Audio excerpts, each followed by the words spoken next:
We were just a high school band in Phoenix, and we came over here to try to play the Strip somewhere. And everybody, you would hear was Rodney Bingenheimer, Rodney this, Rodney Bingen. He was sort of the first media star.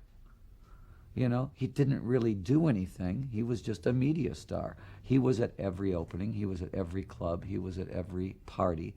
He was at every rock show. And nobody knew what he did. He was this mythical character. And finally, I met Rodney Bingenheimer. I can't remember at what occasion. It was probably at the Landmark Hotel, because that's where the GTOs lived, and that's where we ended up living. That was sort of the hotel of choice for rock stars at that time. The Doors lived there.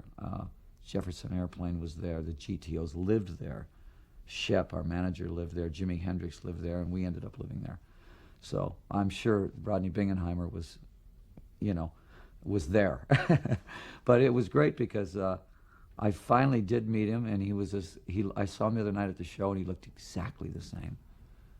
He's taking Dick Clark drugs or something, as he looks exactly the same. And he has the same personality. He's a really nice little guy. And he was the mayor of Sunset Strip. That's what we were told. Right. So he was royalty. He was Sunset Strip royalty.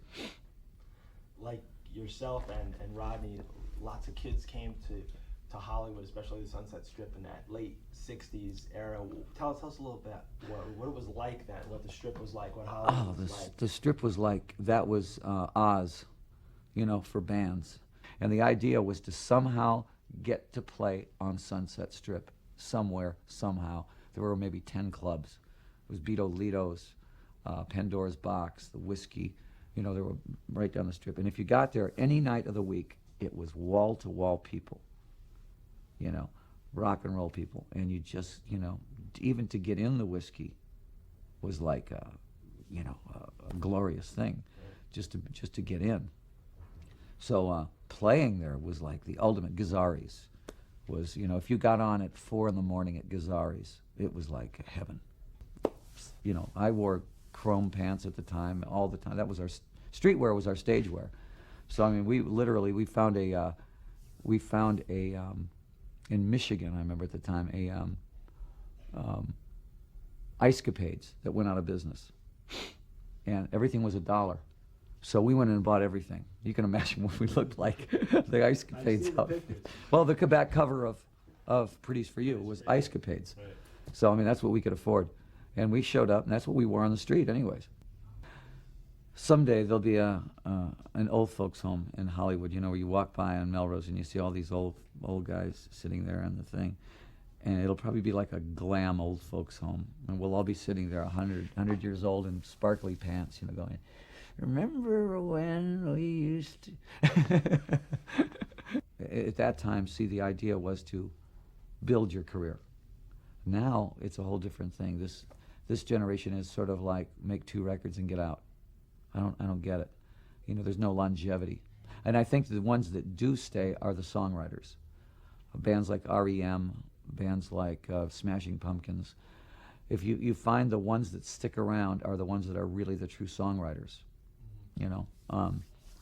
The other bands are kind of in it and out, and I think as soon as they get commercially hip, then they lose their underground following, and they have to reform. They have to break up and reform again in order to be hip again. Right. And I think they get addicted to the underground hipness rather than the responsibility of being a star.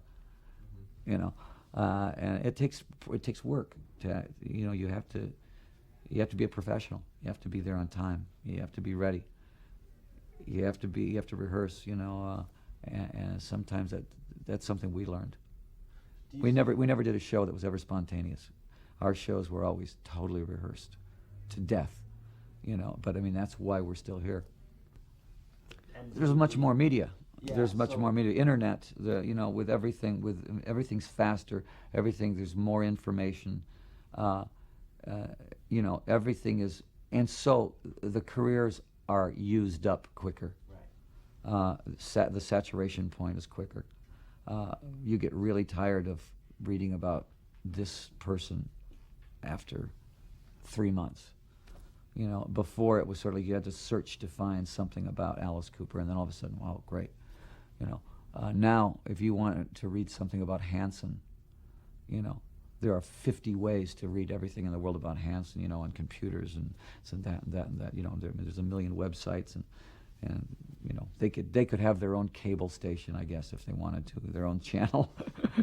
No, the Spice Girls the same way. I honestly, I don't want to sound old school, but it loses a lot of charm. It loses a lot of mystique. I think too much information, you lose a lot of mystique. Bowie and myself and a lot of the characters back then had a real mystique about us, where you were going, what is it? You know, where do they live? What does their house look like? Exactly. You know, now if you want to see where Alice Cooper lives, you move on the internet and there's a picture. Right. You know, but there was much more mystery because you couldn't find those things out.